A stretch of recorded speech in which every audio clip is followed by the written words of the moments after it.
Intros. I am thrilled to be here with you guys. I love that I see some familiar faces and some new faces, and that is just the absolute, beauty of these programs is the collaborative nature. So I was saying just a few minutes ago, this workshop and this series is designed to be more collaborative, right? It's designed to give you, the executive director, the board chair, or whomever is representing you on the board, time to work on things and to brainstorm together when you don't typically have that dedicated time together. So obviously on Zoom, that looks a little bit different. But not in a bad way. I've found that it's much more collaborative from a group perspective, but you do have that sort of onus on you to get together afterwards, after each of these sessions, and get together and just sort of figure out what takeaways work for you and implement, right, and go from there. So I'm just so excited to be here. This is 3 sessions over the next month that we'll be together. I will forewarn you and say that today is heavy content, right? This is, today we're talking a lot about the governance stuff, which some people thrive on and other people are like, ugh, governance, ugh, okay, like next. So I will try to make it enjoyable, but by the end of this 2 hours, you will be sick of hearing me speak. I will be sick of hearing me speak. I promise you the next 2 sessions are much more interactive, much more collaborative. But with that, please feel free to interrupt me at any time. Ask a question, make a comment. You hopefully will learn from me, but I find that the best takeaways come from each other, right? I want to know about your best practices, about what you're seeing in your community that works or that doesn't work. So I'm casual, like this is not super formal. If you have something to say it. As some of you know, when you're presenting, you can't see everyone's faces. I'm going to pull up my PowerPoint. So if you raise your hand or something, there's a likely chance that I can't see it. So just unmute yourself and talk, or you can chat me if you want to and say oh, I have a question. But truly, this is your time and I want you to get out of it. I want it to be the most beneficial thing possible for you. So for some, it will be more reminders and refreshers of things that you already know, and others, this will be brand new information. So I will try to walk that fine line between, helpful for both sort of sets of organizations. So with that said, I'm going to, before I pull up the PowerPoint, I'd like to just do some introductions with the team. And what I'd like all of us to do super, super briefly, we'll get through it quick because we have a lot of content today. I'd love for you guys just to tell me who you are, what organization you're with, and what your role is. And then one strength and one opportunity for your board. Again, it can be really brief and high level, but I just kind of like to hear where we're at with our boards, what we think those strengths and opportunities might be. So with that, I'm just gonna pick people around my screen in no order, and I'm just gonna go from there. And so then you can turn it over to your counterpart, whoever that is. So Kim, I'm gonna start with you because you're in my upper left-hand corner. Okay, I am Kim Rice-Turley. I am the medical coordinator and veteran coordinator for Flag City Honor Flight. Wonderful. We strength and a weakness. I would say our strength is we function incredibly well as a team. We are continuously faced with challenges, bumps in the road as we call them, and nothing stops us. I mean, we look at everything as okay, this is something we just need to refocus and figure out a new way to handle something. I would say our weakness is we need to develop more teams because we don't split up enough in the organization to get stuff done efficiently. Great. We'll help with that. And who's your counterpart? Bob Weinberg, but I didn't see that he has jumped on yet. Oh, I see him over in the corner. Bob, are you on? What? Oh, I see him, but okay, we'll skip that for now. We'll come back. So Carla, I'll move to you. Well, as we mentioned earlier, Emily, we are with Welcome to a New Life. I'm the executive director, and we have been helping individuals within our community with mentors as well as resources, so that way when they're going back into the community, they are able to get themselves back on their feet.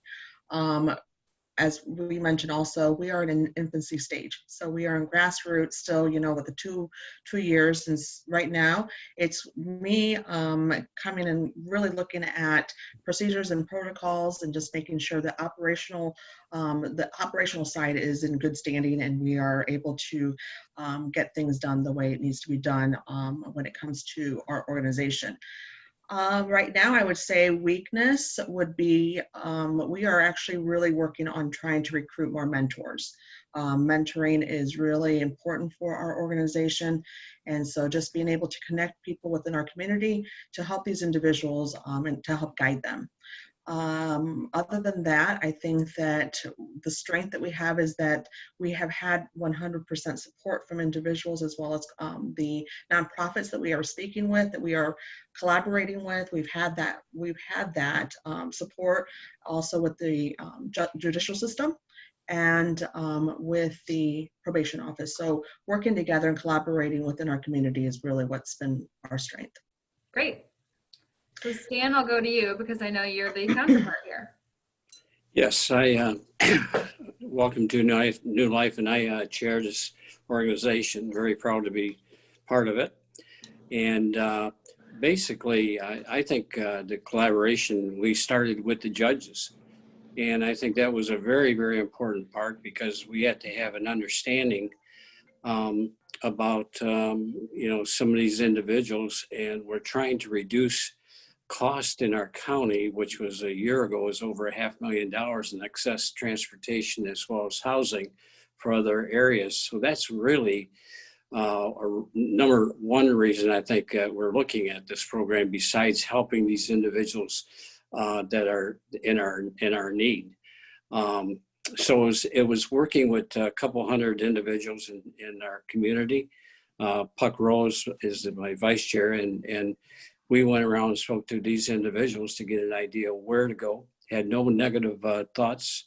And so we continued what people's advice was and what we all were looking to do. And we didn't have any negative comments. So we forward ahead with this. I'm very pleased how it's going so far. We've been pretty successful in this venture.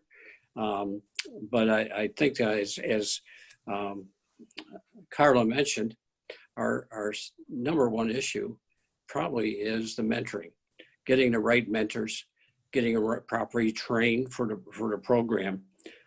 We haven't really, once they're in a program, we've only lost one because of a job relocation. But I think that mentoring is an issue that we just have to get out there with the churches and do things to work with them directly till we can get some more established mentors for the program. Besides that, it's been going very well. Great, thank you. Carol, I'll hop over to you.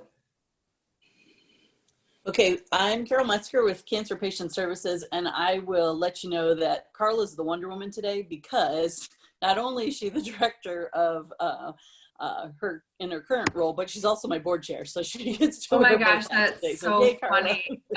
Thanks for. Oh boy, you're in for it, Carla. And I think it's interesting because between the two organizations, I think our strength is next year we'll be celebrating 75 years in Hancock County. So we've been around a really long time. So I will say we've done this series a couple times, but I'm back again because I think there's always stuff to learn. And I think I would say now our issue is board engagement in a virtual world. We're really struggling with how to keep people engaged. Our office is in the Family Center, and we actually closed mid-March and have not been back. So we've been working remotely that whole time. It's been going really well from a program standpoint, but just a little tough keeping the board engaged. Okay, yeah. All right, Jane, I'll go to you. Oh, you're muted. I'm going to say that 59 times. I get it. I know, and I was going to make a point of unmuting and I forgot. Sorry. I'm Jane McCleary, and I'm the president of the Blanchard River Watershed Partnership. And our mission is to coordinate water quality efforts in a 6-county watershed of the Blanchard River. So we don't deal with flooding. It's all about let's keep that water clean so that our consumers have a good water supply and that the Lake Erie issues don't continue to happen over time with the algae. Our strength. We have a board that's very passionate about water quality. We have scientists on our board, we have business people on our board, and they're very passionate. And the wealth of knowledge that they have is amazing. Probably the weakness that's been troubling me is that our committees, and again, we're all volunteers, so we have difficulty getting all of our committees to meet and accomplish, set some goals and accomplish tasks. Now, just recently, it has gotten better because we have some new chairs who are becoming more active, but probably one that we really need work on is metrics. You know, we need to really collect data so that we can show the impact of our work because it's tremendous. It's just gathering all that data and analyzing it. But then the strength that goes along with that is our watershed coordinator, Lauren Sandu, has been an amazing addition to the board, and she's only part-time, and she has transformed the work that we're doing and the outreach that we're doing and the collaboration that's going on. So I think that's going to come in time, but I sure would love some help encouraging getting committees together to get some tasks done and following through and setting deadlines. So, Okay, good. We'll talk about all those things. Okay. So is your counterpart Lauren then? Yes. Okay. Oh, there you are. Hi. Hi. I'll go over to you. Yeah, so I'm Lauren Sandu. I'm the watershed coordinator for the Blanchard River Watershed Partnership. And I was going to mirror exactly what Jane said. So we've got a lot of really great people on the board that are really dedicated to our mission, and they've been really excited about everything that we've accomplished in the last couple of years. But getting the committees to meet, kind of upping board participation. We usually have a solid handful of board members that are always there to help, but we'd like to kind of get everyone on board. Jane and I tend to have really big ideas, and then we take on more than we can chew. So having that board help is really nice. Good. Yep. We all get that. I think there'd be a lot of nodding heads here. Thank you. Ashley, I'm going to go over to you. Hi, my name is Ashley Jacobus. I'm the Executive Director of Sunshine Institute here in Findlay. We're a new mental and behavioral health organization. We just became a nonprofit in the last year, but we've been open for 3 years. Our strength with our board is that, we have a lot of great ideas. We have a lot of really passionate people, and we get along well. So it's very cohesive. An opportunity for growth, I think, is we're becoming more and more experienced. Not everybody has board experience, and also trying to grow our board. So. Oh, good. Okay. Yep. Definitely. We'll talk about that. Great. Who is your counterpart? James Legg. James. Hi, yeah, James Legg. I'm here with Ashley for Sunshine. Started out the vice president, but with Corona and everything, the interim president for the board. One of our biggest strengths, I think, that Ashley has is she really does have a great established mission and vision. A lot of people can relate to it. They understand it. And that was always a positive strength for me when I did join the board. Opportunity-wise, I think with everyone else, we're struggling with just the board engagement and commitment post-coronavirus. That was we tried to establish and grow our board during the midst of it. So I would say that's a good opportunity for us. Good. All right. I think a few of you are struggling with that, understandably. So we'll be sure to spend more time on that. Eric and Chris, I'll go to you. Yes, hi, I'm Eric. I'm the executive director of Hancock County. Everything that we do here at Hancock County is free to the participants. So we rely heavily on donations, fundraisers, and sponsorships. The problem that we've had, obviously, is coronavirus as well. Being able to reach out to those funders is a very difficult task at this point. We have been able to move all of our programs to remote. So we've been doing all of the programs that we have via the Zoom platform. We're hoping that we can get that back face to face, because that's really where our programs thrive. It's that third dimension of being able to see and be in the midst of people. So that's very important for us. So the strengths are the board. The board is excellent. We have an excellent staff, 2 licensed social workers. So that's extremely beneficial because of the education there. And I would say probably one of our weaknesses is being able to attract additional dedicated board members who have some type of lived experience with mental health and mental illnesses. So. Got it.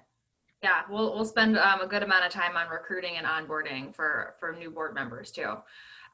Thank you. So who's your counterpart? Would be Chris Edwards. Oh, who's right behind you? I'm in the dark, sorry. It's okay. I'm Chris Edwards, I'm the board president. I would agree with Eric on the strengths. I think we have a really strong board. Say during this COVID, I think we've all been really lax in our duties and responsibilities. So if we talk about that, that would be great. Yeah. Okay, good. Yep, we will. Throwing a wrench in a little bit of everything this year. Yeah, COVID's the worst, man. It really is. But we will talk about it because I think for some, it's a blessing in disguise when it comes to fundraising and when it comes to some of the things that we've sort of just been always doing the same way because it's just the way we've always done it. And now we have this like actual excuse to do things differently and do things differently in a really good way, especially when it comes to fundraising and events and things like that. So we will talk about that because I think it is somewhat of an opportunity, although it's been very difficult, obviously. Great. So Bill D, I'm going to go to you. Thank you. Well, I am also associated with the Blanchard River Watershed Partnership. I'm a board member, and I will be replacing Jane when she steps down as president of the organization. In terms of our strengths, Lauren and Jane have pretty much covered our strengths. And from my perspective, we are a maturing organization. As Jane indicated, our board does have a lot of energy in certain areas. Our weaknesses are basically the board engagement at the committee level. We come up with great plans and then the execution kind of falls short. Okay. So strategic planning is a role that I will be playing more in the future than we have in the past. And the other issue we have, like many others, is the financial aspect and fundraising. We are always struggling to meet our financial goals to accommodate our growth and energy. Great. So that's me. That's great. And we'll be talking about all of those things and also A+ for you guys on the succession planning and getting a current president and a future president on the line. I mean, you are in the like less than 1% that pulls that off. So I'm going to spend a lot of time talking about that. And that's a major win because this is how successful transitions are done. So good job. Thank you. Okay. So Bob Weinberg, I'm going to go to you. Oh, you're muted. Can you hear me? You're muted. Uh-oh. Let's see. See if we can get him unmuted. Are you there? Am I there now? Oh yeah, there. Now you're there. Fantastic. So we were just doing one strength and one weakness, and then if you could tell us what organization you're with. I'm with Flag City Honor Flight in Findlay, Ohio. I partner with Kim, who you've already talked to. I am the current president of Flag City Honor Flight. Our mission is to take veterans to Washington, D.C. so that they can see their memorials. Wonderful. Great. Any strengths or weaknesses of the board? Would you repeat that, please? Any strengths or weaknesses of your board? I'm not too sure if I can classify the weaknesses. I think the strength, we have good people. We're all volunteer, obviously, and we have good people. We have been somewhat weak as far as getting our works to all of those people. In other words, a few are doing a lot of work where many should be doing smaller amounts of work. Got it. Yeah, I think that's a common problem. So great. Thank you for sharing. I'm going to go down to people who don't have their cameras on. So if you're not there, I'll just move on. But Kyle, I'll go to you. Yeah. Hey, Kyle Frisch with Hancock Literacy. So we focus on improving literacy within the 0 to 5 year range. A strength we have is just the engagement with our board, who's willing to help all the way down to the committee level. One of our weaknesses is just how do we focus that energy and create a better plan to be more efficient. Awesome. Not a bad opportunity. So I'm Shannon, then I'll go over to you. Good morning. I'm Shannon Anderson. I'm the director for Hancock Literacy. And one of our biggest strength is our involved and dedicated and engaged board members. We have an amazing group who are very passionate for improving literacy. So that's definitely a strength. Our opportunity, I feel we have a really big campaign coming up that we're going to launch. And I think having the tools to prepare, equip, and empower our board members to each kind of own a piece of it so that we can have a successful campaign. Great. So I hope you know by saying your board members are engaged that we're going to be tapping you for lots of comments over the next 30-second sessions here. Send them to Kyle. All righty. James, I'll go to you. Or did we already go to you? Yeah, we already did that, right?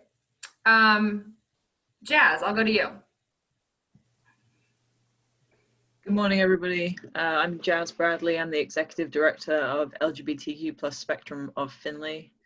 In terms of our weaknesses and our strengths, overall, we've kind of weathered the storm of COVID-19 fairly well, I would say, over the last few months.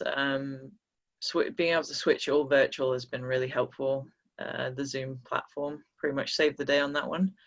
And we spent a lot of time in previous years trying to grow our board and kind of strengthen, and that's helped us kind of weather this as well. They are pretty much engaged. I think the one weakness we have right now is that we are shifting from a working board to an advisory type board.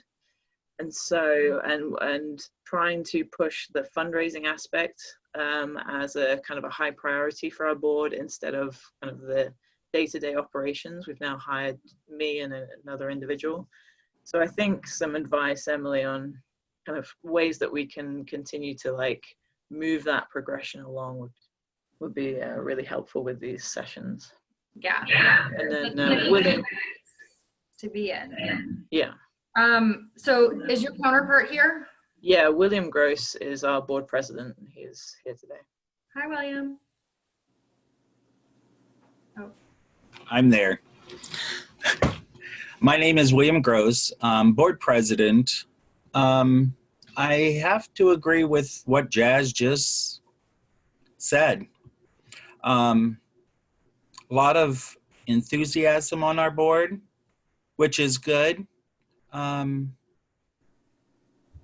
yeah, I think that's about it for me. Yeah, that's good. And we'll be talking about that today, especially for organizations that are sort of at that shift in their life cycle, right? Where you're going from more of a in the weeds working board, they're involved in everything, to a higher level, more strategic focused advisory type board. It's such an important transition. So we'll be talking about that today with the governance stuff. So Great. Thank you. Oh, okay. Didn't know if I cut someone off. Gliding Stars, I'll go to you. Hi, I'm Cindy Briegel, the Executive Director for Gliding Stars of Findlay, which is an adaptive ice skating program for individuals with special needs. Probably a strength for us would definitely be we are going into our 20th year. Unfortunately, with COVID, we're not up and running right now. Our board is another good strength we have. We have a very diverse, passionate board. Most of all our board members are knowledgeable within the special needs population. Unfortunately, none of them were able to attend today because all of them are essential workers. Probably one of the opportunities for us going forward is we've just had a fair amount of board members do a rotation in newer board members. And so bringing them up with the historical aspect of Gliding Stars, in particular, our strategic plan that we had done in 2014 with Allie Sterling, which had very fond memories of that event, and getting that out and looking at that strategic plan with the new board members is definitely something going forward for us. Great. And we'll talk again a lot about the onboarding. I mean, it's, just like a new employee, those first 30, 60, 90 days, 6 months, I mean, they make or break a board member's experience, right? And so, yeah, we will talk about that. So did I miss anyone? I think I got everyone. Okay, great. Thank you. I think it's important. I know it takes a while to get through that, but I think it's important so I can, A, understand where all of you are coming from and what you want to focus on, and B, so we all just remember each other, although I feel like you all probably know each other pretty well. So I'm going to go ahead and share my screen, and we'll go ahead and jump in and get started. So today, like I mentioned, we're talking about governance, right? So the purpose of the board, the purpose of the board member, and how the board's, responsibilities, what those really look like and how those play out. Being a board member should be rewarding. It should be a lot of fun, but there's also a lot of legal and fiduciary responsibilities that come with that. So it's a great chance for us to sort of just dive in and talk about a lot of those different things. So I'm going to skip the welcome. We already did the intros. So why the board series? We believe that boards are absolutely critical to the success of the organization. What else is critical? Well, a written strategic plan, which we'll talk about, succession planning, which we will also talk about, and a really strong fundraising program. The board, a really strong board, is the fourth piece. So we believe that every organization to really thrive has to have all four of those pieces. And for some of you, you're like, whoa, whoa, whoa, we're not there yet. And that's okay, right? So I'm talking to wherever you're at in your life cycle. But right now, what this series is for is to really enhance and leverage all the skills on your board to ensure that the board is operating, A, to move the mission of the organization forward, and B, to make it a collaborative and rewarding experience for everyone involved, right? And especially with COVID, we have all these new challenges and opportunities for the board. It's a lot harder to build relationships. It's a lot harder to work collaboratively and overcome challenges. So we'll talk about a lot of those things, but what this series does is it sets the groundwork really nicely for you to take what pieces you need and implement them quickly and easily, because we provide you with the resources that you'll need to make that happen. So it's a really good sort of springboard for actually implementing change, right? And implementing it in a way that's not entirely overwhelming, that makes you say, oh my gosh, I have to write out a 15-page strategic plan. Oh my gosh, That's just not how we operate. We believe in making things attainable and simple. So I'm excited to go through this series with you over the next month. So objectives of the board series as a whole, one is to equip your board to govern effectively in our climate today, right? Which is ultra competitive, ultra weird with COVID, right? New challenges that we've never seen before. To build on your strengths, improve weaker areas, and ultimately create new mindsets, behaviors, and actions. So as we move throughout these different subject areas, I encourage you really to think about what the mindset is of your board as it currently exists, right? So much of this is sort of a slow turning ship, right? It takes a long time to get a ship turned around, and it takes a long time to implement new mindsets and behaviors. But the first step of implementing is figuring out where you're currently at with your board's mindset. Maybe it's in fundraising, maybe it's with strategic planning or with succession planning, right? Our board has these notions about a lot of things within our organization, and to be able to proactively sort of figure out what those are and then work slowly to gain buy-in and shift those is something that we're going to talk about. To formalize and expand your governance structure, again, that's a lot of today. It's sort of a lot of the nitty gritty stuff, but the stuff that's so important and will serve you very well as you sort of age in your life cycle.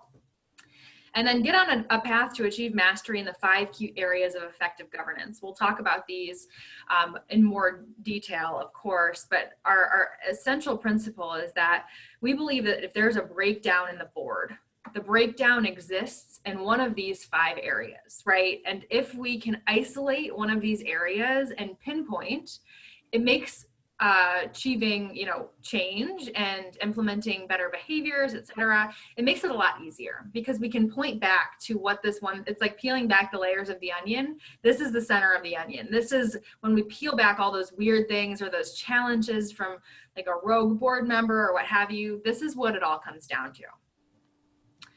So objectives of session 1, I'll just run through these super quick. Board governance, right? So we're going to talk about the 3 modes of governance. We'll talk about the purpose of the board and the critical duties of the board member. And with that, we'll talk about what is not a duty of the board member, right? Which is really important. We'll define the governance committee. We'll talk about that. That's a really important piece of this whole puzzle. And we'll talk about fundraising. So we'll build fundraising into every one of our sessions. We'll sort of end each session with a fundraising portion. Our firm, obviously that's what we do is fundraising, but we firmly believe that it is an essential skill and an essential strategy within your board and within your organization that needs to be taken seriously. And if it's not, it's only a detriment to the organization. So we're going to talk about how to really elevate that fundraising strategy. And then in session 2, we're going to talk more about recruitment, onboarding, how to orient new board members, how to educate them, and then we'll also talk about the case for support and why the case for support is so important within a healthy organization. And then in session 3, we're going to talk more about the metrics, right? The strategic planning, the succession planning, and the leadership piece. So we're going to talk about culture, right? And how to achieve a really strong board culture, how to make sure we're connecting virtually, how to make sure we're still growing as a board, even when we're not in the same room, right? Even when we can't encourage as many collaborative conversations. So that's sort of the shift throughout the 3 sessions. 2 and 3 are really collaborative. They're really interactive. We have a lot of discussion time. So I really look forward to those sessions. Again, today's more of me talking, but I do hope it's beneficial because it's strong content that I need to get out. So we'll jump right into this governing in a new era. And again, if you have questions, stop me. I'm gonna keep moving throughout this because there are a lot of slides with relatively limited time, but chat me or just say a question if you have one. So today, more than ever, we are governing in a weird and new time, right? It looks different than ever before, which is why we have to talk about the purpose of the board, which has evolved and shifted over time in many of its responsibilities, but it stayed the same in others. So the purpose of the board is to provide for the sustainability and the growth of the nonprofit. How is this accomplished? Well, it's accomplished through the fiduciary and legal responsibilities of oversight, support, development of the mission, and assurance of sustainable resources, which is why we talk so much about fundraising in this section. Fundraising is assuring resources, right? It's not a, oh, if you bring in money, it's nice to have. It's a firm value add, absolutely necessary piece of the strategic plan to ensure that you're not always fundraising to keep the lights on. You want to be fundraising to advance and further your mission. So I'm going to turn it back over to you guys really quick for just a really quick discussion of what keeps you up at night. Like, does anyone just want to share, you know, what is like your biggest concern or fear or last thought when you're falling asleep as an executive director or a board member that just like, it just bugs you? And again, just super high level, but I'd love to hear some thoughts.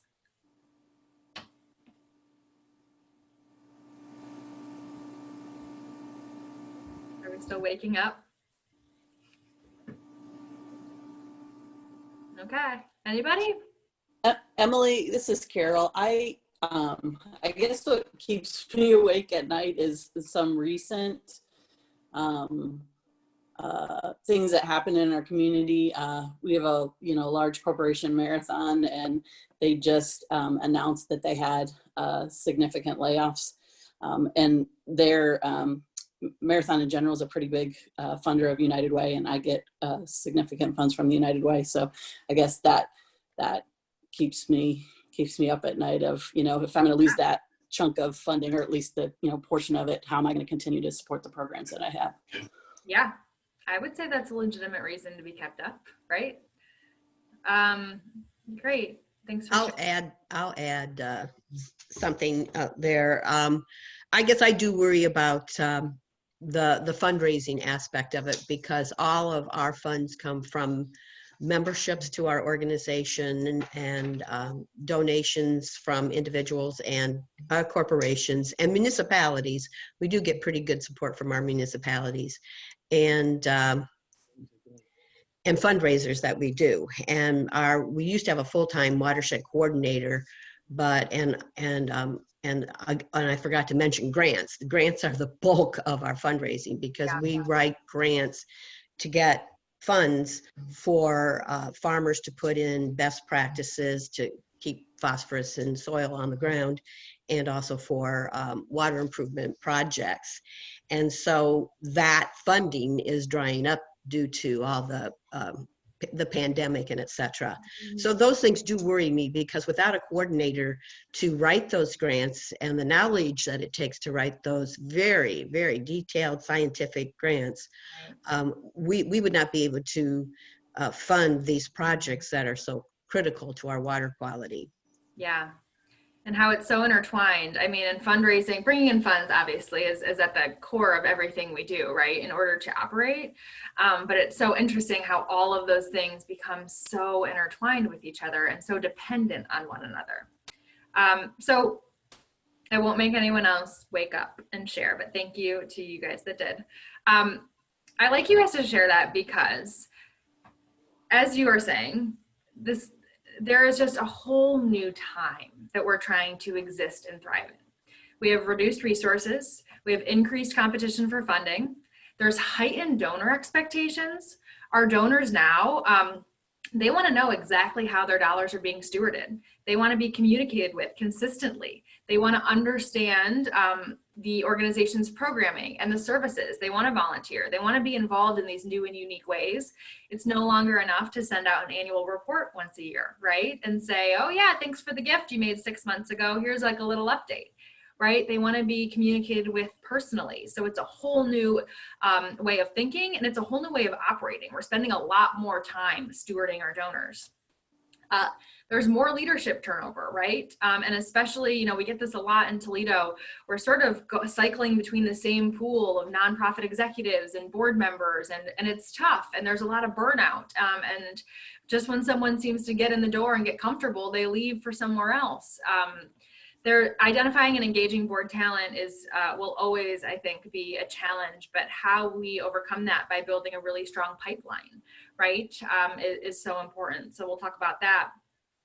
Updating an outdated business model, a no longer relevant mission, or loss of competitive advantage. So basically, business as usual is the kiss of death. I think we've seen this in COVID more than any other time in history. The organizations that have been able to adapt are the ones that are thriving. And the organizations that have sort of stayed the same way as always tend to be the ones that are struggling more. And that's obviously not the case for everyone. It just sort of depends on the mission and where COVID sort of fell within that. But we've seen a lot of unique ways that nonprofits have shifted and adapted, whether it's through their events or how they're serving their populations, right? NAMI, you know, being able to serve your population all online. I mean, it's incredible to see some of the work that the nonprofits have done, but it's no longer an option. Now it's something that you have to do in order to really thrive. For most, again, not all. So ethics, accountability, and transparency are more important than ever, again, to not only to donors, but to stakeholders, to your constituency groups, to your clients. People want to know where the nonprofit is investing their money, how those dollars are being stewarded. They want to know socially, you know, where those values align, where your mission is aligned, what kind of other organizations you support. You know, the social justice piece is really important, and how you are branding yourself and reaching out within your community is now more visible than ever and more important than ever for people who want to invest in your mission. And then generational issues, right? And that are the older generations, the ones we've sort of relied on for a major gift or get even just small gifts year after year. Those people are somewhat aging out. New or younger generations are aging into the prime giving categories. So we're seeing a shift in how we need to communicate with those people and how those people lead, right? My generation leads a lot differently than the older generation and even the younger generation. So how we, again, adjust and adapt to make room for all of these changes. And with that, there's no great book on how to be a good board member.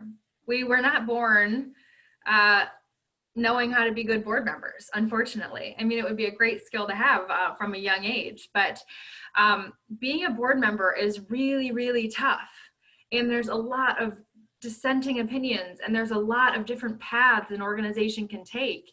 And there's not a lot of guidance, right, in general. And we have to figure out a lot of things for ourselves.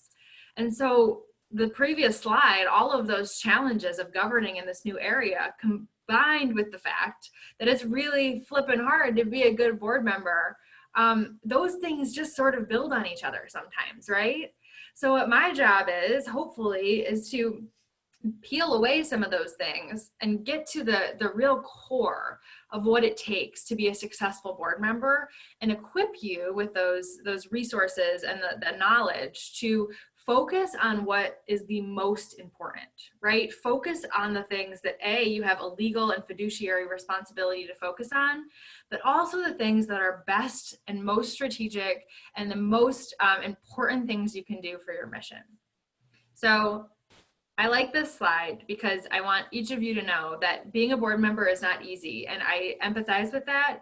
And I, over the next month, want to make being a board member as engaging and as easy as it possibly can be, while it's still a really productive and great experience from a personal standpoint. So all this comes back to say that we are looking now to transform your board to a high impact governing board. And what that means is that the board members are leaders and they are partners in the mission and in the organization. They can think on a more big picture level, right? We are not constantly working in the weeds. Again, depends on where you're at in your life cycle, but ultimately our goal is to have strategic and generative thinkers on the board. And it's to be able to shift in between the different modes that we're going to talk about. So this pyramid on the right is what we're going to spend today talking about. And this is from a book called Governance is Leadership. And for those who have taken this course before, I'm sure you've seen this. This is classic. This doesn't change. The modes of governance are timeless. They are so important. I will hopefully be training on this same pyramid in 20 years, because it is absolutely essential to how sorry, my cat in the background is just going crazy, living her best life, to how boards operate. So the key to this is that you can move in and out of each of these 3 modes of governance. We're going to talk about fiduciary first, moving into strategic, and then generative. But the overarching theory of this structure, so this is a book, and it's a long book, and it's not one I would necessarily recommend reading unless you like more of the nitty-gritty type of stuff. I think I'll give you a pretty good overview today. But it's essentially saying that limited purpose produces limited performance. So if your board has a limited purpose that it's working towards, working through, the performance is going to be limited, because we're not asking enough of our board members. We're not asking the right things of our board members. It has to be a two-way street. It has to be mutually beneficial. There has to be exciting and engaging, challenging things for board members to work on. But we also have to exist in the space where we can address the fiduciary concerns as well. We have to make sure that the organization has the resources it needs to be successful. So as we sort of move throughout this session and this workshop, we'll refer back to this governance continuum. And really what it just lets you look at is where your organization currently falls on this continuum. Are you and it goes from dysfunctional to exceptional. And we all sort of, wherever we're at in the life cycle, we go back and forth between these, right?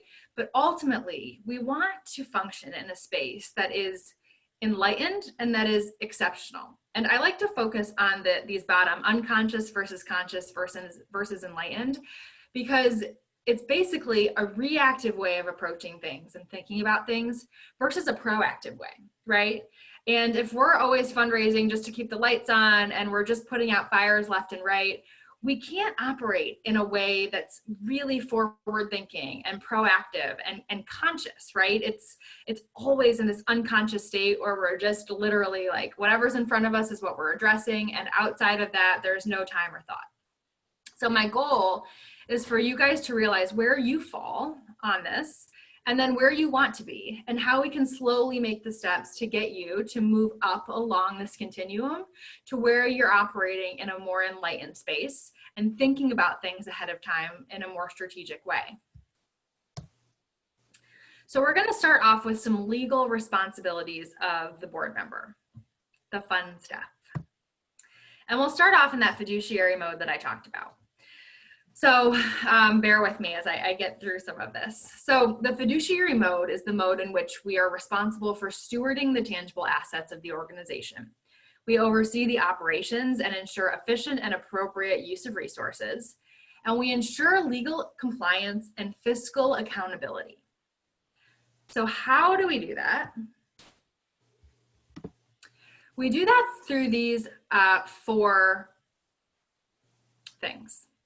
So they're called the 4 duties. These have been around for over a century. They vary a little bit based on state, but the Attorney General's office is the one that puts these out, and they've been around for forever. And ultimately, they're the way that we as board members are committed to caring for the health of the organization. So we're going to go through all 4 of these, and I'm happy to answer any questions as well, but for those interested in like a really, really detailed account, again, it is listed on the Attorney General's website, but these are just a really good place to start and to share these back with your board to help people understand the legal responsibilities, but in a way that's hopefully not like traumatizing or scary, right? Because you do have these responsibilities and you can get in trouble if something goes wrong. But if we take the time to invest our energy and we in the board, and we read the board minutes and all that, we can avoid a lot of that, right? We take care of a lot of it just through caring about being on the board. So I'm going to start with the duty of care, which says that board members should conduct themselves with the level of care, skill, and diligence exercised by prudent people in the handling of their own affairs. So in essence, you can ask yourself, would I run my company the same way as this board is being run, right? Would I do the same thing in my own life that I'm doing for this board?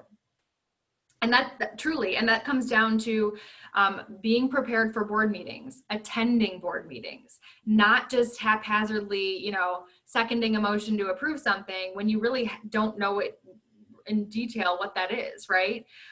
It's reading those board minutes and being familiar with the affairs of the organization and exercising independent judgment to say, wait, this doesn't sound right, or something seems a little off, right? And not just blindly following because we have trust in the other people, which again, we should have trust, but it's also our duty to really understand what is going on with the organization. So the second is the duty of loyalty. So the interest of the charity and its objectives takes precedence over a board member's personal interests or those of family and friends.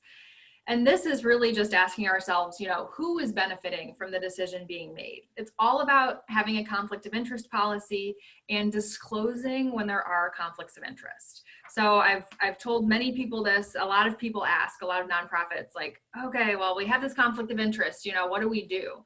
Well, as long as something is disclosed and as long as we have a conflict of interest policy in place, we're good most of the time, right? We then know that the board member will recuse themselves or when it's appropriate, and we can take the following actions. But the key is that the board member has to disclose if there's any conflict of interest. And the second key is that we have a conflict of interest policy in place that we review and re-sign annually, right? To ensure that we're keeping on top of that, because conflict of interest policies can and certainly be one of those things that are not stayed on top of, and a decision can certainly go wrong if there is a conflict of interest and it's not disclosed.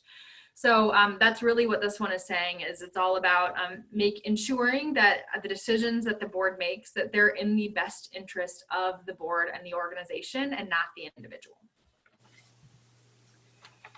So the duty of compliance is board members have a duty to be faithful to the organization's purpose and the mission. And essentially what that's saying is to be aware of the paperwork, what needs to be completed, what needs to be signed year after year, what are the filing requirements, both from a local and state and federal perspective. Do we see the bylaws, right? Are we reviewing the bylaws annually? Are we revising and updating them appropriately, right? Do we know what's in the bylaws? Something as simple as that. And are we, in compliance with our 990s? So this is a leadership piece of the governance committee, but it is a responsibility of every single board member to know where the bylaws are, when they get updated, how often they get reviewed, to know when the 990 needs to be submitted, and to know other filing requirements. You don't have to necessarily know every single document, but you have to be aware, right? You have to sort of understand that there is a calendar and a process, and know that it's something that's important to the health of the organization and that you have a responsibility for. The fourth is the duty to maintain accounts. So this is when board members are responsible for the charity's financial stability and accountability. This is knowledge of the budget, knowledge of the bookkeeping, who's tracking all these things, understanding what the budget looks like, how that's changing, not just looking at some of us who aren't numbers people who have a tendency to be like, oh yeah, that budget looks good, and just we look at to make sure we're in the black and all is well. Well, part of that is understanding how to read financial statements, even if it's really just from a high level perspective, but knowing what some of those numbers mean. And again, it's a great responsibility of the governance committee or the board chair to take time once a year to say, all right, this is really what we're looking at from a financial perspective. Let's just run through this report together, right? And go over some of the main pieces so your board members feel like they understand what they're looking at and understand the importance of ensuring that we have financial stability within the organization. So, and it's, the other piece to this is just ensuring that we've accounted for like any worst case scenario, right? Making sure we have plans in place to hopefully keep us from any really bad thing happening financially where we have to shut our doors or we can't keep the lights on. So with that said, again, there's really long explanations of each of these on the Attorney General website if you're interested, but I would encourage you to share these with board members and to, again, maybe you do one a board meeting and just really briefly go over them, but it's a really important thing for boards to understand legally, you know, what that responsibility looks like, because I think it's a lot more palatable looking at it like this than saying like, oh, well, you could go to jail or you could get sued if something goes wrong. This lets us look at it again from a proactive approach. And then there are a few other things on here that I just wanted to touch on, which is minimizing liability. It's the board member education, right? So like I was just saying, having someone with legal expertise available for advice or having a lawyer on retainer is really important. A lawyer on your board is great, but make sure you have a lawyer or access to a lawyer who has some nonprofit expertise. A real estate attorney is not necessarily going to be able to advise very well on nonprofit law. So I always think it's funny when nonprofits are like, oh my gosh, we need a lawyer on the board. And I just want to be like, hold up. Like, we need a certain type of lawyer. There's lots of lawyers out there, and a lot of them would be like, I got nothing on the nonprofit side. So just something to think about. Again, you don't have to have one on your board, but having access to one is very helpful. So they can review new policies that are implemented, so they can review the bylaws and just make sure that everything is continuing to stay up to date and in compliance. And then the other piece is the personal piece of this, which we're going to talk more about, but A is having an indemnification clause within your code of regulations and bylaws, and 2 is having directors and officers insurance. So we're going to talk more about both of those, so I'm going to skip them for now. But essentially, attaining insurance for your nonprofit is important, but it doesn't prevent issues. So preventing issues is what those 4 duties is about, right? That's when we're doing the prep work to make sure the issues don't happen. This is sort of more for protection when the issues do happen. So we'll talk more about those, but I like to bring them up now because they are very much relevant. So that really covers the fiduciary mode. So why do we move beyond fiduciary mode? Well, because growth and progress for the organization requires more than just oversight, right? We cannot simply operate in a mode where we're constantly just thinking about, numbers and making sure our 990s turned in. A, that's not a fun experience. B, it will not help the organization grow. It will just keep the organization alive, right? It won't help go anywhere. So that's when we move into strategic mode, which is sort of that next level of governance. And so for some of you, you're working right now on moving from the fiduciary mode into the strategic mode, where the board can ensure a winning strategy for the institution, right? We're not operating necessarily just in the day-to-day. We can do some looking ahead, some forward thinking and planning for the organization. It provides a strategic partner for the executive director. In this mode, the board should absolutely be able to have a really cool collaborative partnership with the executive director, again, to further a strategy and to start helping the executive director get a little bit out of the weeds and focus a little bit more on the high level when available and moving that mission forward. And the board will make major decisions about resources, programs, and services. So not nitty-gritty in the weeds stuff, truly just major strategic focused, mission aligned decisions about resources, programs, and services in collaboration with the executive director. So more on that, here are some sort of examples between the two, right? So to the 2 ways of strategic planning and thinking. and some are similar and some are different. But you know, when you're in a strategic planning mode, you're thinking about the money. You know, do you have enough space? Do you have enough staff, right? Especially if you're all volunteers. When do you hire your first paid employee? In planning, you're thinking about what is versus what could be in strategic thinking. And then, you know, size of market, and like what is the size of our current constituent group versus what new markets can we enter into? You have a question? Okay. So I think that's a big one in COVID as well. What new markets do we have to serve? Do we have to adapt, right? We're seeing new populations pop up that we've never thought to serve before, new ways of sharing our mission that we've never thought of. So a lot of us have been forced to think in this strategic thinking model now when we're having to explore these new ways of doing business.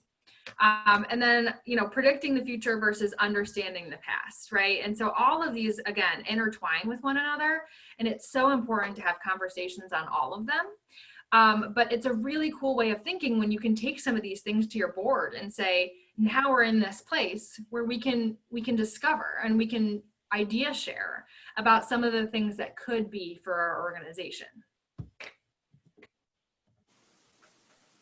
All right, Kat, once again, and she never comes in here and she's like, on my desk, like she wants to play. Can't win today. So why do we move beyond fiduciary and strategic modes? Because the first two are simply not enough. The generative mode, which is what we'll talk about next, is any really robust and thriving board's favorite mode to be in because it's the most engaging.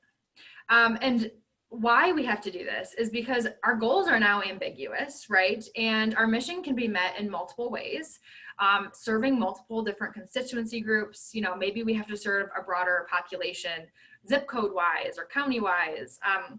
And the future is uncertain, right? We don't know what our lives will look like next year, just like we didn't know our lives would look like this year.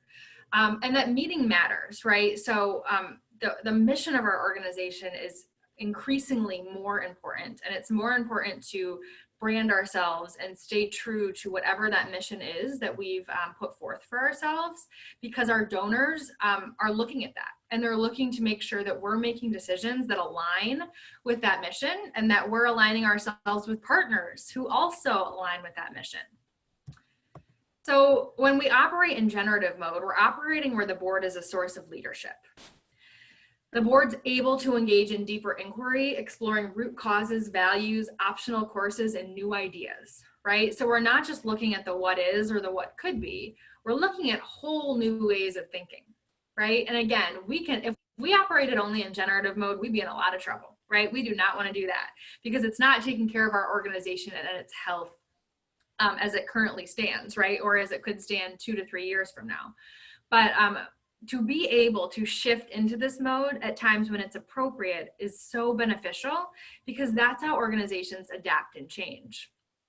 It is the most challenging mode and the most engaging, and it encourages robust discourse, right? It encourages different ideas and people's unique backgrounds and ways of thinking all coming to the table and saying, like, let's learn and discuss and try to just dream up, you know, new ideas. So it's a really, really cool mode for the organization. And you'll get a better sense of sort of the difference between the three in a minute. But it's something that you can slowly start to shift into when you feel as though you have a really strong strategic mode within the organization. When you you dust off that strategic plan, you put it back in front of your board members, you feel like your board has a plan for the future, they do think from a strategic perspective, then we can move into this where we're sort of challenging the way things are and looking at the way things could be. So I like to do this case study. I'm just going to run through these questions really quick because it gives you a better sort of insight into, just how these work. So say we're at a food bank. The vision is to end hunger in this fair city, and the mission is they serve meals to hungry people. So when we're asking fiduciary questions, we're in this oversight mode. We're asking, do we have enough money for meals? Do we have a safe place to serve the meals? Who will serve the meals? and who is served, right? Will we restrict who gets food? What is our true constituency group? Who are our clients? When we move into strategic mode, the foresight, we had oversight, foresight, and then we'll have insight. So we're looking at how we can feed people more efficiently. Are there enough food banks in the city? So again, we're thinking a little bit sort of outside of our typical scope. What is our food bank's reputation? And which parts of the city have the most people who need food? So really already starting to get interesting in that we're not just thinking about, the meals we're serving and getting those meals to people. That's a well-oiled machine at this point. What we're thinking about is how we can do it better. And then in the generative mode, this is when we look at systemic change, right? The stuff that we're all out for. We all want systemic change. We all want to see hunger go away. So in this one, we ask, why are there so many hungry people? How can we solve problems of poverty and food insecurity? How can we reduce the overall need for emergency food help? And what other local agencies and entities touch this problem? And might we collaborate with them to end hunger? Now, how cool, when you think about your own organization, how incredibly cool would it be to talk about some of those systemic issues, that systemic change within your own organization, and know that your board could be the catalyst to answer some of those questions? Whatever questions, put in your own mission, this example right here, and those questions that would apply most to you. And what an incredibly engaging thing for your board to start to explore. And maybe it's not systemic in that you want to, solve hunger for the entire world, but for your population, what does that systemic change look like, right? How does that change move from just serving the greatest amount of people possible to something that is so much more? And again, it looks different for everyone. This isn't something we can explore constantly, but to let your board have this conversation in itself is an extremely engaging activity, even virtually, right? This is a great thing to do. So with that, one of my favorite takeaways from this series always is these catalytic questions and this notion of being able to have, encourage your board to participate in a robust dialogue via Zoom or in person. It can happen on Zoom as well. So I always like to say, these questions are great. I'll send you this PowerPoint afterwards so you have them, and there's more on this page too, but take one of these questions or make your own, right? Edit, revise this to something that you think would be helpful. Take this to your board and let them have a discourse about one of these questions. Do one per board meeting or do one per, year or whatever. But it lets your board operate in this mode that they don't often get to think in, right? It takes them out of being in the weeds. It takes them out of sort of those frustrating challenges that you feel stuck on, and it lets you just think about things differently. So I like these, even what's distinctive about our organization? Like why, if we didn't exist, what would happen, right? Some of these things that we just never talk about. What keeps us awake at night? That's one of my favorite ones. That's why I ask it in the beginning, because it can, especially when you have people, who are interested in the same mission, it can encourage a lot of really unique ideas that come out of a conversation. What is our Uber lurking around the corner? That's another really good one. Uber's killed the taxi industry, right? And who would be the ones to really take over whatever you're doing? Is there someone like that? Does that exist for you? Or are you that unique that truly no one could ever come in and do something more innovative and impactful in how you're doing it, right? And there's probably some of you on both sides saying it's just us, which is awesome. But that means that you still have to continue to innovate because there's always an Uber around the corner. So again, these are just really good questions to start to help your board operate in the generative mode when it's appropriate. So I'm going to stop there really quick and just ask if anybody has any questions.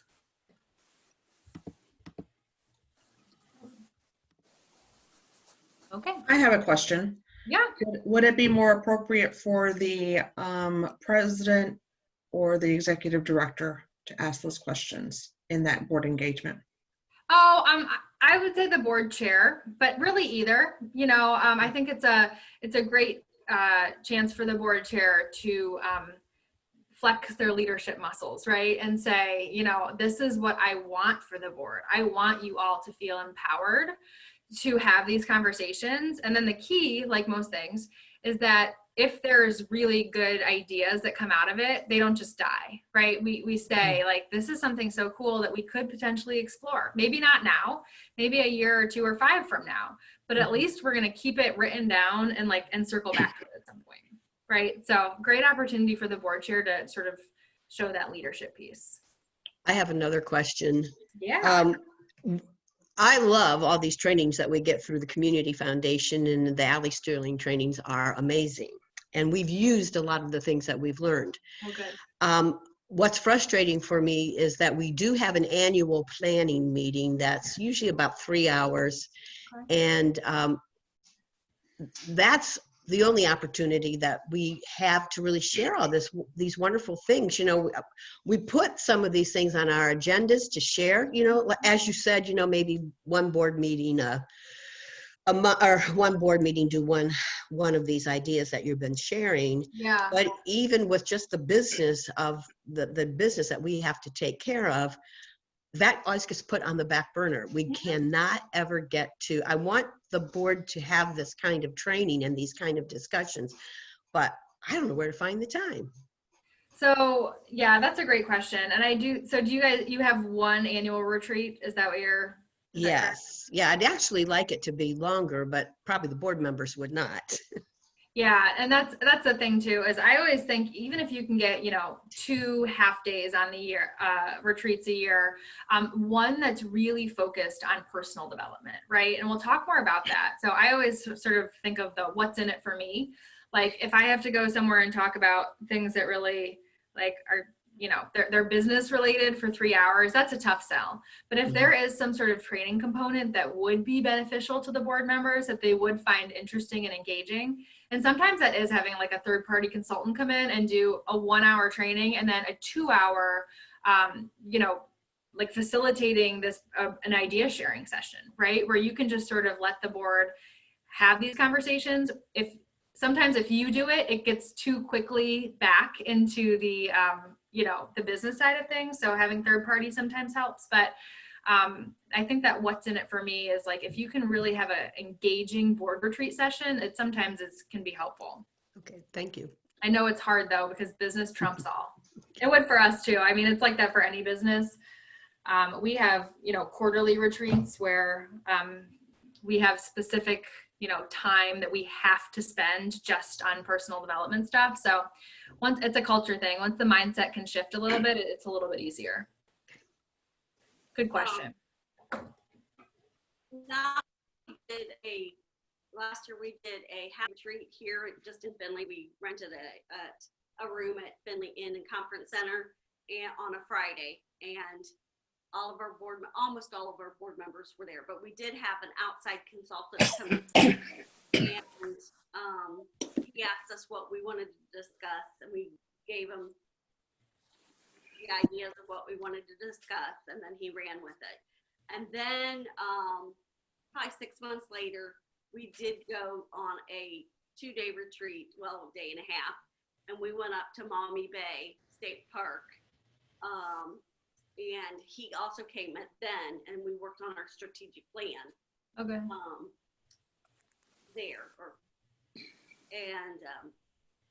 It was most beneficial to get away from town.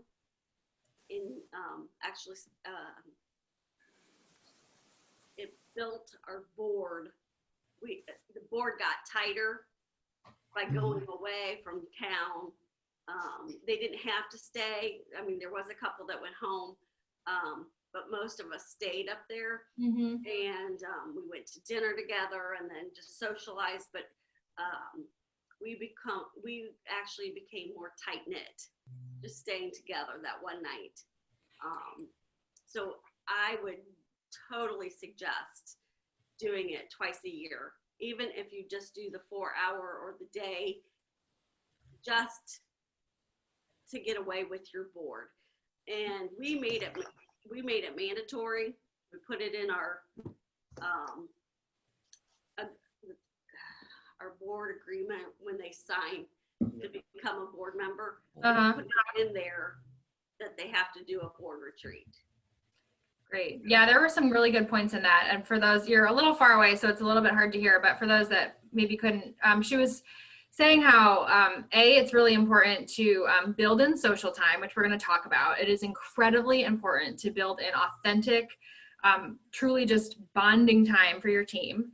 B, to get away. Do not hold retreats in the space where you work, right? I know your board members probably don't work there, but it's so easy to get pulled out.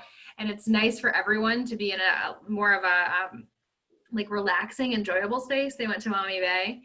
And the third point was that I really like is if you do bring in someone, you know, from the outside to conduct a retreat, it's nice when there's like a continuum, like a part 2 of that, to ensure the accountability, to ensure the follow-up, and to ensure that whatever you talked about at retreat 1 isn't dead by retreat 2 6 months later, or even a year later, right? So having that continuity to be able to circle back is always super helpful. And we'll spend more time talking about like some of the like just board engagement building stuff, but that is a really good takeaway. So I appreciate you guys sharing those. So with that, I'm going to jump into the roles and responsibilities of the board member, and they are summed up best with this chart, in my opinion. So some of the things the board should be involved in. Governance, right, that we just talked about. So planning, strategic and otherwise, policies, evaluations. We're going to spend a good amount of time talking about evaluations and the best way to evaluate staff leadership and boards. Advocacy, so of course, being an advocate for the organization, learning how to actually be an ambassador and an advocate, not just, I think that word can sometimes just be like, yeah, we all think we know what it means, but what does it actually mean for a board member? And then financial health and sustainability, so all that oversight piece and the fundraising. So things that boards should not be involved with. And I'm saying this for the boards that are not currently in the infancy stage. For those that are, this is okay. But ideally, they're not involved with day-to-day operations, right? So individual spending decisions, personnel decisions, program decisions, that should lie with the staff or with the leadership. Criticizing the organization publicly, that one is, you know, should be obvious, but unfortunately, I guess it's not.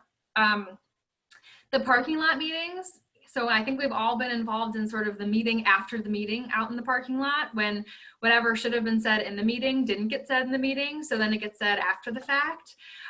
That's a really important one that we'll talk about from an engagement perspective. That's sort of hard to overcome, but if we can set up the board meeting properly, it makes it a lot better to encourage things to get out on the table and encourage more of a discourse between board members. It's okay to be challenged as a board member. It's okay to have differing ideas and opinions.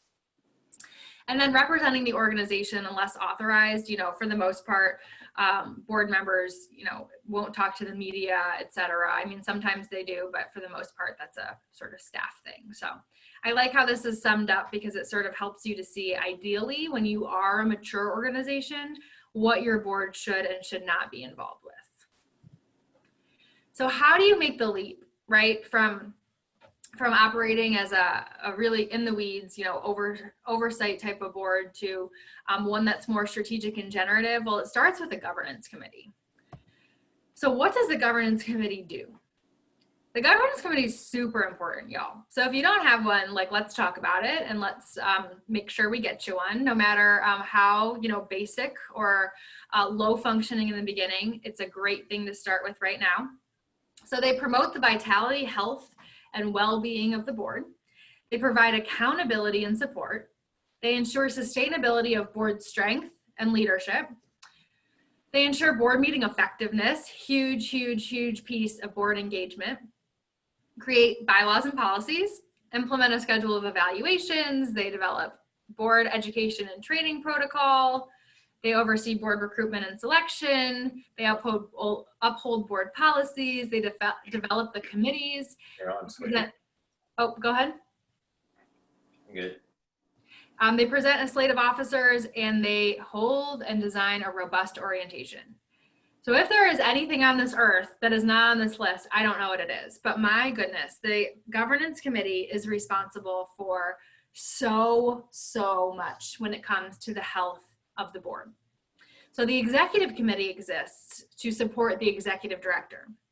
The governance committee exists to support the board and to ensure that the board is in a constant state of growth, of engagement, of having that compliance piece while also being able to think strategically. I mean, the governance committee can and should be your board's best friend, right? Because they handle so much.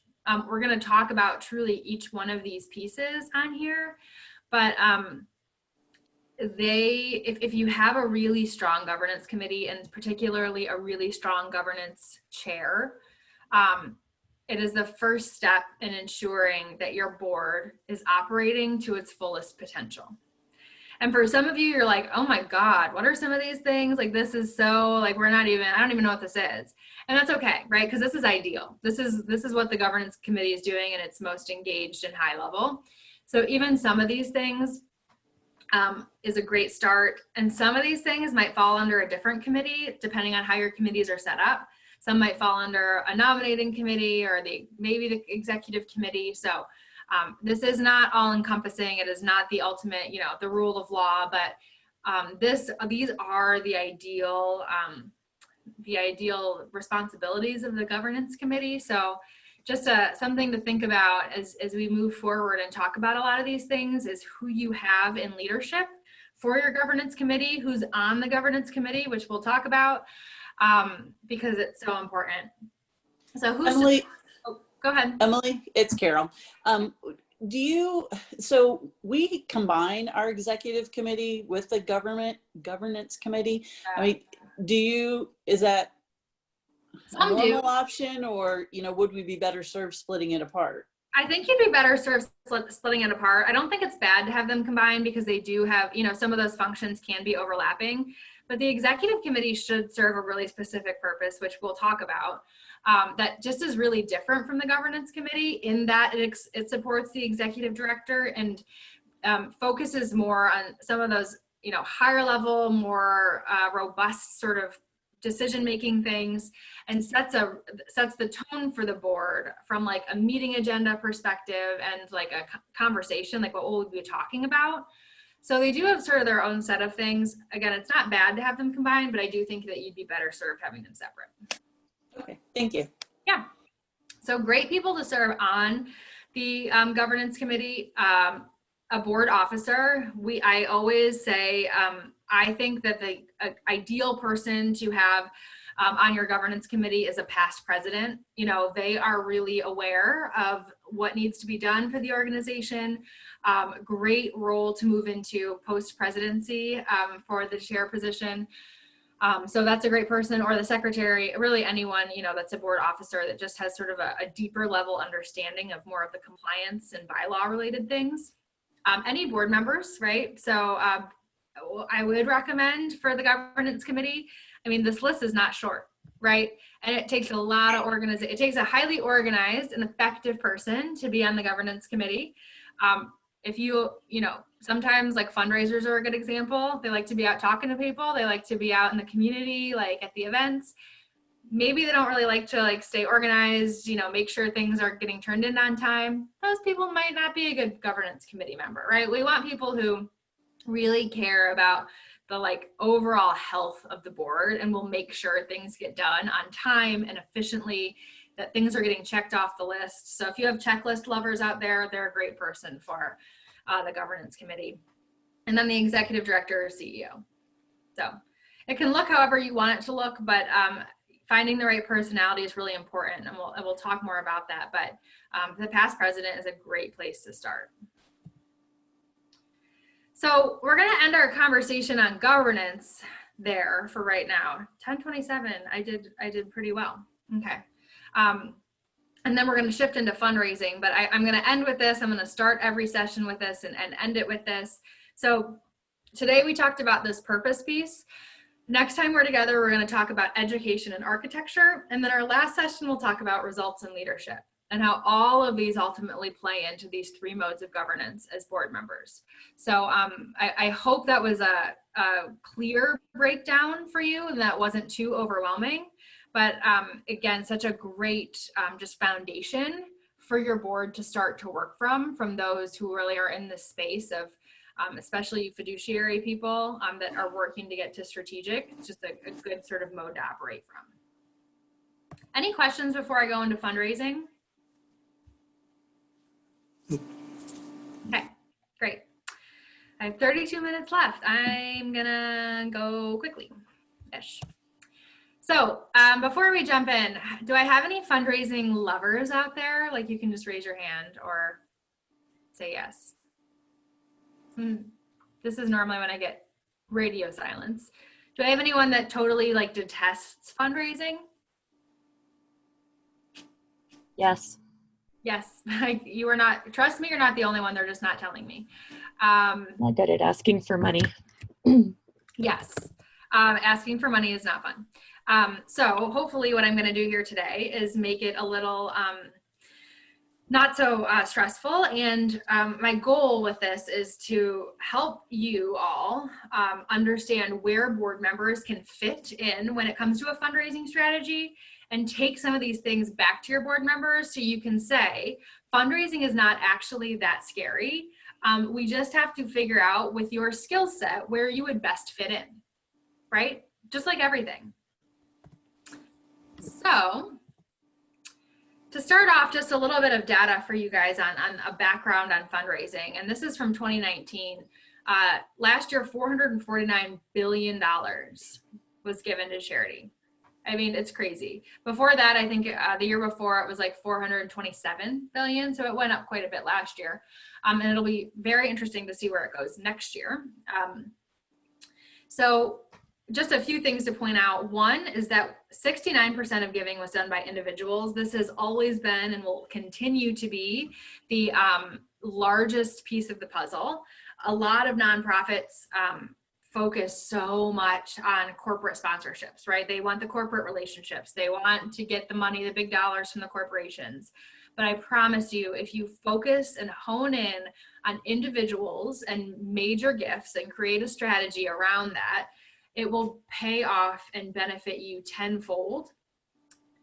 Relationships and authentic, two-way collaborative relationships with individuals will benefit the organization year over year, oftentimes in a way that just grows, right? From maybe they started off with a $20 gift annually and it grows into a one-time $10,000 gift, and then they pass away and you're named in their estate, right? And those things are, those come about because you've taken the time to really care about the individual and where they want to give. So I point that out again because so often we just miss individuals for corporations, and I want to challenge your way of thinking on that because it will continue to be by far the biggest piece of the pie and growing year over year. And then the other piece on the right-hand side is just looking at where the charitable dollars went. Religion and education continue to be, they've always been the two biggest pieces.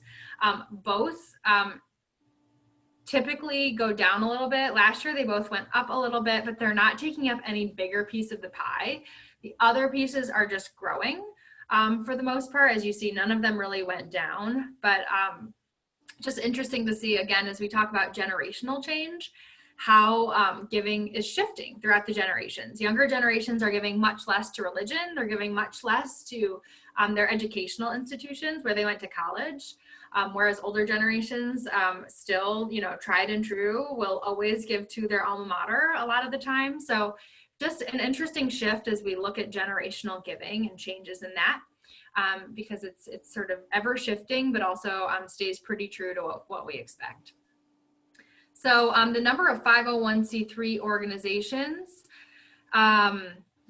this is just a good chart because it shows you, again, this is from 16, so it's a little bit old, but trust me when I say it's growing.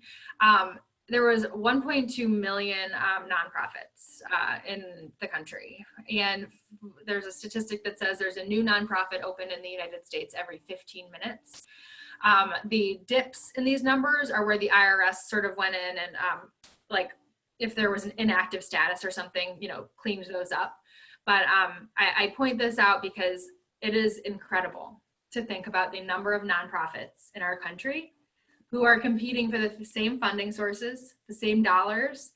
You guys live in Findlay. It's not New York City. There's not, we are going to the same pool of donors. We do it in Toledo. I could tell you, you could ask 20 people from Toledo, the top 20 donors here, and we'd all pretty much give you the same ones. I mean, we all know who they are, which makes it increasingly difficult, right, in these times to A, differentiate ourselves, and B, find unique funding sources, right? Which is why, again, it's so important to really understand that individuals play such a big part in this. So common mistakes in fundraising structure are that we place all hope, we place all hope and responsibility in the hands of one person. So the development director or the executive director oftentimes. That is, you know, too often boards are like, nope, the ED is responsible for fundraising, not my job, didn't sign on for this. Like, let me know when you bring in $1 million. And everybody's like, hold up, please. That's, no, that's not possible. So we'll talk more about that. 2 is that we aren't looking at fundraising as a priority that must be taken seriously and shared by all involved. We firmly believe fundraising should have its own piece of the strategic plan, right? We should be following initiatives strictly for fundraising. We believe that it should be a part of the budget, right? Something that should be counted on year over year, because when it becomes an extra, it becomes quickly something that just falls to the wayside because we all have other things we could be doing. And the 3rd is that we lack strategy and systems, right? There's just not the infrastructure in place to support a strong fundraising program. And that's something that we have to build. And it's something that a lot of you are at a really good place, whether it's taking on a capital campaign soon or just starting to find individual donors, right? And identify constituents who might be interested.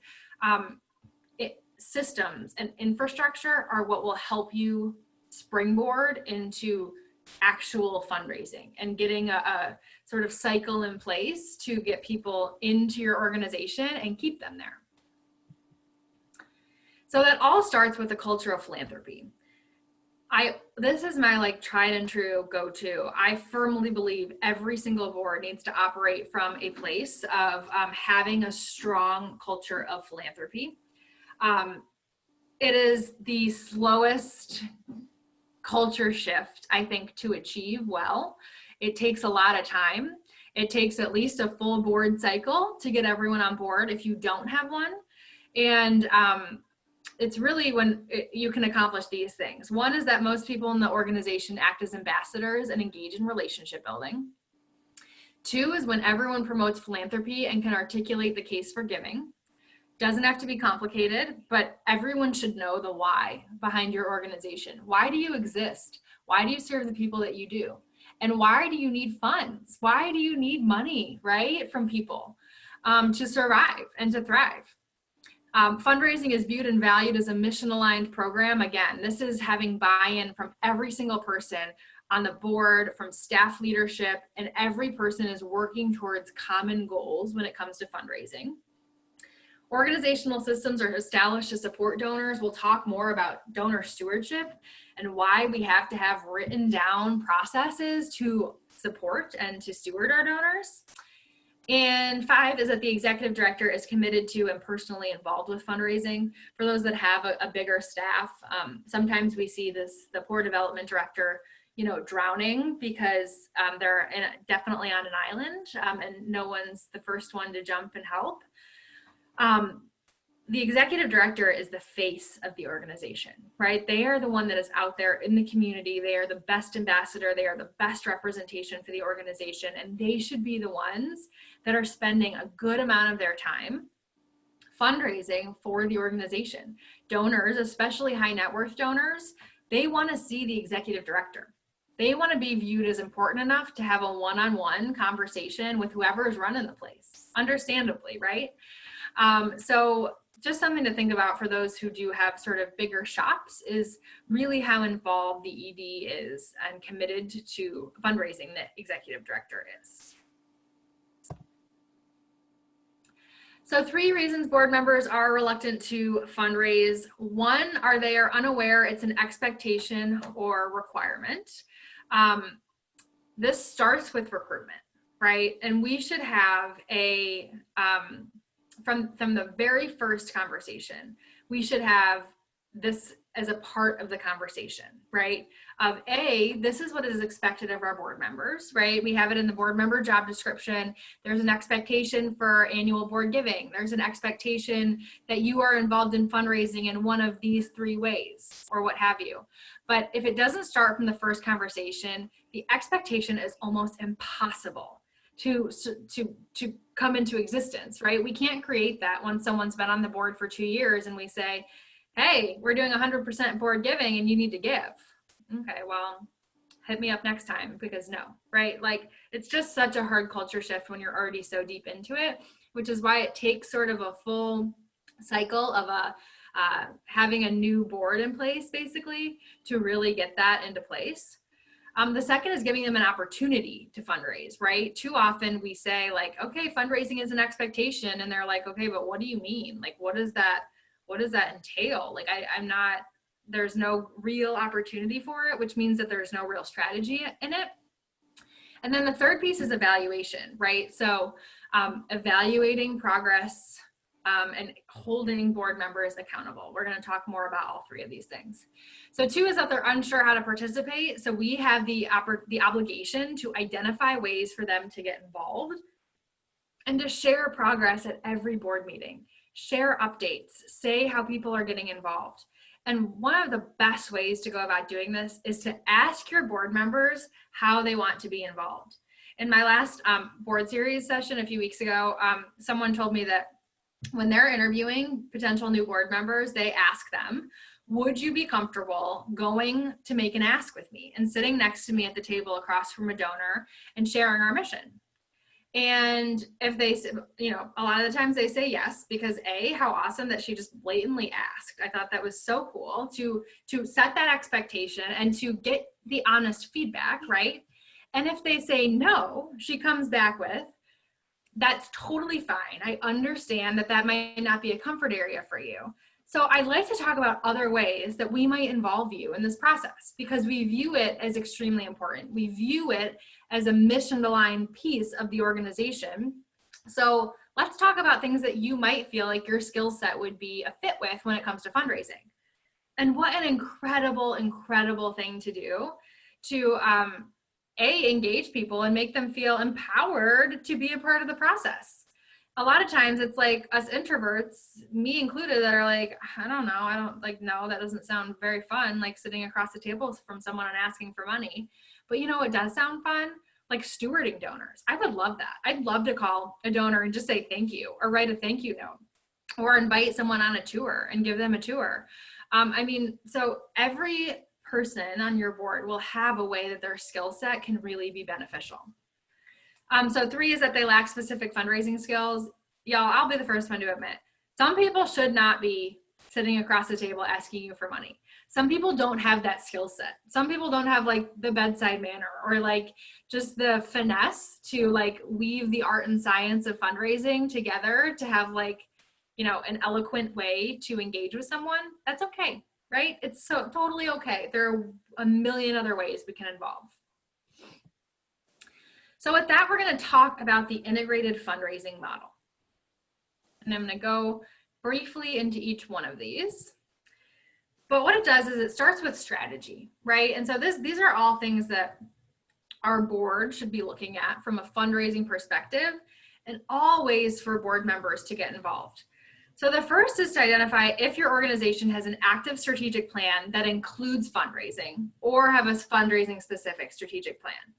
If you don't, you'll have a lot of board members who could be interested in creating one, right? And so if you don't have a development committee, this is a great responsibility of the development committee. But if you don't, this is a great way to just engage board members in the fundraising process on the back end, right? To start to better understand fundraising. So you'd want to have some people working on that do get fundraising and they understand, how to move that forward.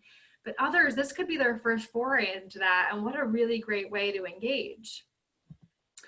So the second is, do you have buy-in from the leadership? And do you have buy-in from, both from a staff and board perspective? You cannot have a successful fundraising staff without buy-in from the board, especially, you know, the board chair, the executive committee, but all the way down. I've given 1 million fundraising workshops for boards, and it kills me sometimes because I just know in my heart that, like, if 100% of them aren't bought in, it is so difficult to get it moving, which again is why we work to instill that culture of philanthropy and work slowly to start to shift and engage board members from the very beginning. So as we bring new board members on, it is our #1 best opportunity to engage. Boards, do they understand their role in fundraising? Are they giving it 100%? Again, this all happens through one-on-one conversations of saying, these are our expectations. How do you feel about this? How do you see yourself being involved? When as board chairs or development chairs or whatever, we say, all right, we need all you to write down 3 names, hand them in. We need, you know, we're going to make introductions so I can go sit with these people. That, like, it can be jarring to people, right? When they aren't expecting it. And B, like, there's just such a better proactive approach to take to say, these would be some of our expectations. You know, how do you feel about this? And how do you see yourself fitting in? And then you can get to the actual prospecting, but done in maybe a little bit better way, which we'll talk about. So the next piece is culture. And again, this goes back to the culture of philanthropy we talked about, but it's asking if most people in the organization can act as ambassadors, right? Can they share the mission out in the community? Do they know the mission? You know, do they have their 30-second elevator speech about why the mission's meaningful to them or why they joined the board or the organization? Is fundraising viewed and valued? Like we talked about, you know, some of the same stuff that all goes back into the culture piece. All of these 5 questions, I think, are great ones to take back to your executive committee and say, let's go through each of these and see where we're falling short, because they're really sort of good off the bat things to work on, right? Of if your board's not giving it 100%, why not? And how do we go about starting to make that shift? It can't happen overnight, any of this, unfortunately. So the next piece is stewardship. So do you have an active policy for thanking your donors? Are you involving board members, key staff, and volunteers in the stewardship process? I know a lot of you are. For those of you I've worked with, I know that a lot of you have your board members write thank you notes or make calls or meet with donors, and there's nothing better than that. As a donor, most of you have donated. Is there a better feeling than having a board member or the board chair or whomever reach out to you and say thank you? Not much, right? And then are you consistently sharing the impact donors are making? So as I mentioned earlier, you know, now more than ever, people want to hear about the impact, and they want it in really clear and concise and forward-thinking ways that say, wow, this gift I made, no matter how big or small, it made a difference, and this is how. And this is what they're going to do to continue to tell me that and to keep me engaged within the organization. 72% of donors don't make a gift after they've already made their first gift. 72% of donors don't give again. We're losing 72% of the people on average that give to our organization one time. And that's where the stewardship piece to me is the most important, because it is so easy to change that.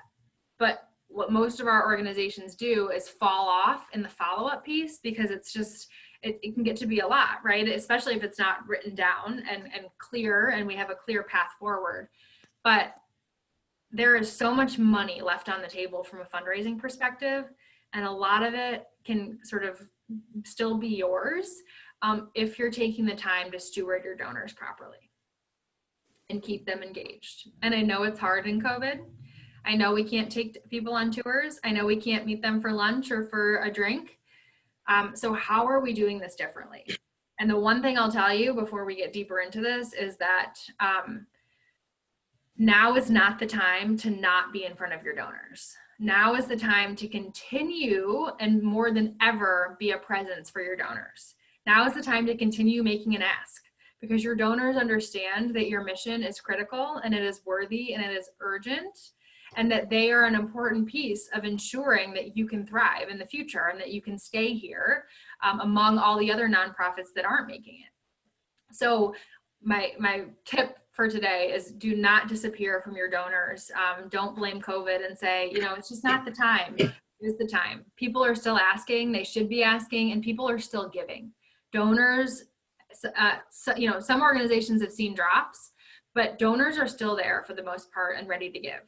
And, you know, and we've seen lots of mass layoffs and things like that, which of course we always take into consideration. So if it's not the time to ask, you know, for some donor segments, it's still the time to be there. It's still the time to be present and reach out and say, we're thinking about you. How are you doing? Right? We want to make sure that you're surviving all of this, and we know it's hard. And I want you to know that we'll still be here, right? We're still doing our best to serve those who we serve. That's all stewardship. And then accountability, you know, another just so important piece is, have you implemented a detailed accountability plan with key performance indicators, right? Do we have metrics? Are we measuring fundraising, right? Are we counting on dollars? Are we measuring how many new donors we're acquiring? Do we know how many people we're meeting with on average? And how are you monitoring that? Fundraising should be, again, viewed just as strategic planning, and we should have metrics on fundraising just as we have metrics on the health of the organization. They don't have to be complicated. They don't have to, there doesn't have to be 75 metrics. They just have to be things to help your board and your organization say, we're making progress, right? And if we're not, here's why. So with that, just a little bit more on connecting, you know, as a board member, your values, vision, and your voice, right? So some of the things when it comes to fundraising to think about are really what influenced your decision to serve. Isolating that, because that is your best story, right? That's what ties you to this whole mission. So of the values important to you personally, what did the organization's mission reinforce? What impact does the organization have on the community? And what's your legacy? This is one of my favorite sort of leave behind pieces, is I don't think that board members often enough, AKA mostly never, are asked at any point in their board tenure, what legacy do you want to leave behind? And what an amazing question to ask a board member, because A, it makes them think, and it helps you get a better understanding of really why they're here and what work they want to be involved in, how they want to make a difference. But it also helps them stay accountable to that, because once they say it and really reflect on it and take the time to give you a thoughtful answer, that's something that they and you together can be working towards over the tenure and the length of their board term. I'm a firm believer in board one-on-ones for the board chair to have a one-on-one meeting or touch base with board members on an annual basis, every one of them individually. I think it's a highly effective and highly impactful practice. It doesn't have to be a 2-hour meeting. It can be a 30-minute touch base. But one of the questions that should always be asked is, what legacy do you want to leave behind? And what are the things that you feel like you're doing to work towards that? Or what do you need to feel supported as you work towards that, right? How can we be a better board for you? Where do you feel engaged, or where do you feel disengaged? These questions are so important, and to take the time to have a sit down, authentic conversation with the people who have committed themselves to your organization for X number of years is really, really a good practice, and helps you really understand what they want to do and how you can plug them into fundraising from that perspective. So, you know, as a trustee, on the other hand, they're responsible for this as well, right? They're responsible for moving forward the principles that support the goals, the fundraising goals. So that means they have a duty to be involved in fundraising, and that there is a role for everyone. So that's really what leads to fundraising success. And just, you know, a few more notes on that. I have a good handout that I'll send you guys about, you know, just unique ways to involve board members in fundraising, you know, that don't involve sitting across the table, right? And that maybe don't involve stewardship. A lot of that is in prospecting and cultivation, right? And opening up their networks for you, right? For you to go in and say, I'd love to meet with this person, but what I need from you is just a quick email introduction or a phone call, or how comfortable are you with that, right? What what can that look like for you? So we're going to talk about more of that in our next two sessions as well. But I think the things we talked about today are a really good framework to share with your board. I'm going to send this to you. It's a great one-pager to take back to your board to say, these are some of the things that we'll be focusing on. Where do you think you plug in, right? And how can we move fundraising forward to a priority space? We'll talk more about that, but hopefully that makes sense as a good cornerstone and framework for the work you'll be doing in fundraising.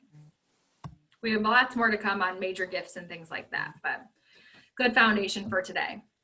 So that brings me to a couple final thoughts for implementations today. And one is that you check your bylaws, right? So we dig those out, pull them off the shelf, check when they were last reviewed and updated, ask the governance committee or executive committee to review and discuss. I always, if you have a board that's really not familiar with your bylaws, pick one and talk about it at every board meeting, or, once a year. Sometimes it can be overwhelming if you review it in one swoop, but pick an important one and talk about it and say, is this still accurate, right? Is this still something we abide by and think is reflective of our organization? And take the time to say oh gosh, some people will be like, I've never heard of that. Great thing to do, great practice for your board. The second is arrange to have a catalytic conversation at an upcoming board meeting.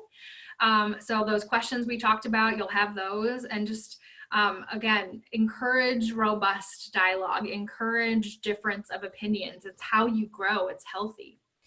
And then third is conduct the vision, values, and voice exercise as a board and brainstorm ways to engage with prospects and donors.